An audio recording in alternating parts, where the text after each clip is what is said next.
Eh, Saudara ahli, dari gambar yang di depan kami sampaikan, kami tayangkan, apa yang bisa saudara tafsirkan?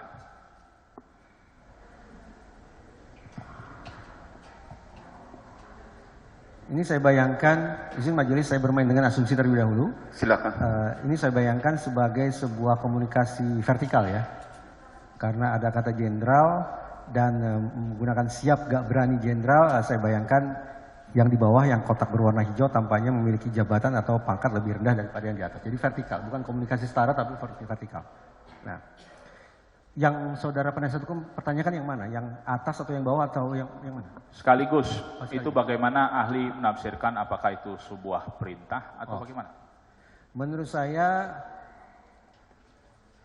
dengan melihat dua potongan komunikasi ini absolut ini perintah. Dan di dalamnya mengandung criminal intent, mengandung niat jahat. Tidak ada tafsiran lagi? Tidak ada. Ini perintah jahat, ini perintah salah. Ini perintah di mana pihak pemberi perintah memiliki niat jahat, yaitu memanipulasi benda yang dibutuhkan untuk proses penegakan hukum. Criminal intentnya menurut saya tidak bisa disanggah. Dan lawan bicaranya, lawan chattingnya menolak mentah-mentah untuk melaksanakan perintah salah tersebut. Bagus. Sekarang tolong tampilkan gambar kedua. Kalau begini bentuknya, dengan kalimat yang sama persis, tapi ada tadi yang saudara sebutkan emoticon, emoji. Ini yang real. Bagaimana saudara ahli menafsirkan ini? Ini di dalam psikologi diistilahkan sebagai dissonance yang mulia, dissonance. Dissonance itu artinya ada dua bagian, ada dua elemen.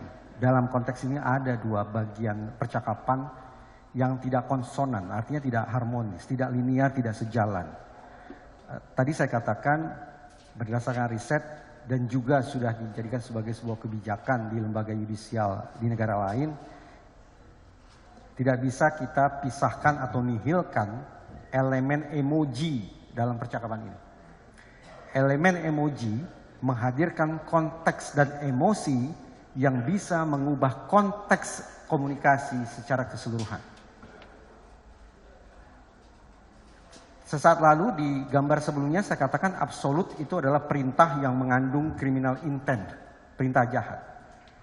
Tetapi begitu ditampilkan emoji tertawa, tafsiran saya atas pesan yang pertama menjadi relatif. Menjadi relatif. Tidak lagi absolut seperti tadi, tapi menjadi relatif. Artinya multi tafsir. Apakah bercanda ataukah lainnya? Ini jelas menjadi relatif yang mulia. Namun di bawahnya ada 3 emoji lain yang mengindikasikan bahwa pesan pertama ditangkap atau ditafsirkan secara linear oleh pihak kedua. Bahwa ini situasinya tidaklah seabsolut yang saya katakan tadi. Ini boleh jadi bukan lagi sebuah perintah salah. Criminal intentnya menjadi paling tidak saya pertanyakan. Berkat adanya emoji yang menciptakan komunikasinya menjadi pesan-pesan itu menjadi disonan. Antara teks dengan emoji menjadi disonans, tidak lagi menjadi harmonis, tidak lagi konsonan. Dari gambar kedua ini, kami hanya mohon penegasan dari ahli, apakah ahli masih melihat ada perintah criminal intent di dalamnya? Emoji yang membuat saya menjadi ragu dengan simpulan saya sebelumnya, majelis. Kalau di gambar sebelumnya saya absolut yakin bahwa itu perintah salah yang mengandung criminal intent dari pihak pemberi perintah, tak terbantahkan kalau saya itu. Sementara sekarang karena ada emoji, semua menjadi relatif, jadi multi tafsir. Karena itulah akan sangat baik seandainya ya ini untuk kepentingan praktis sebenarnya ada sebuah kamus yang memuat definisi dan bagaimana menginterpretasikan emoji di ranah yudisial seperti yang dilakukan di sejumlah yuridiksi. Baik, ini kami tampilkan gambar ketiga, yaitu perbandingan antara gambar ke-1 yang tanpa emoji dengan gambar kedua yang dengan emoji. Apa yang bisa saudara ahli sampaikan kepada kami di antara perbedaan kedua gambar tersebut?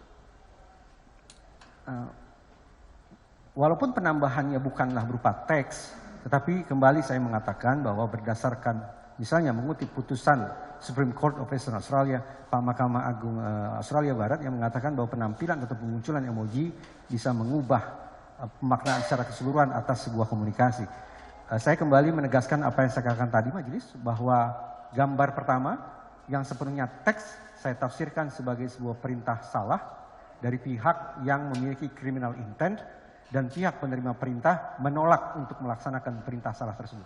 Baik, terkait gambar kedua yang di bawah ini, dihubungkan dengan teori SOD yang saudara ahli sampaikan tadi, apakah saudara ahli melihat ada unsur tekanan atasan dari teks di sana? Tekanan atasan tapi sambil emoji ketawa. Tadi saya katakan majelis, begitu ada emoji semua menjadi serba relatif. Saya tidak lagi secara absolut akan mengatakan ini sebuah perintah yang salah, tapi menjadi relatif. Baik, udah bisa ditarik itu kan, udah sampai 3 kali dijawab itu. Yang pertama absolut, dengan adanya emosi itu menjadi relatif. Ya, cukup di sana.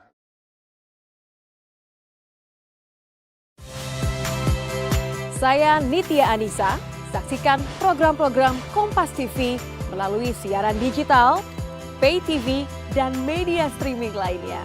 Kompas TV, independen, terpercaya.